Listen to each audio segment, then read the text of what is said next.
Hai, Assalamualaikum, selamat pagi. So hari ini Dan akan review kepada anda satu unit Honda N-Box tahun 2024. Okay, yang ni grade dia lawa dan mileage dia baru 4000 km sahaja guys. Okay, tahun 2024, color warna biru, N-Box. Yang ni yang paling baru dan paling rendah dia punya mileage lah.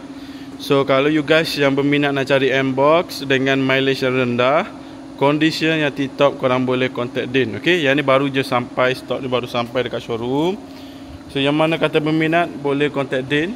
Honda N-Box 2024, mileage baru 4000. Memang susah nak cari mileage yang rendah macam ni. Okay, tahun 2024, korang boleh tengok condition dia macam mana. Okay, yang ni real video dia, tak ada edit apa semualah. So korang boleh tengok. Ini bahagian tepi dia guys. Okay, Honda N-Box ini dia punya rim. So yang mana nak cari kereta yang santai dengan road tax yang murah, yang ni road tax dia tak silap saya lah RM20 sahaja. Honda N-Box, cumanya dia punya display ni tak ada, datang daripada Jepun, memang dah tak ada. So boleh tambah yang Malaysia punya. Ni bahagian dalam dia. Ni korang boleh tengok dia punya steering, dia punya interior dalam, seat dia. Okay, ini bahagian seat dia.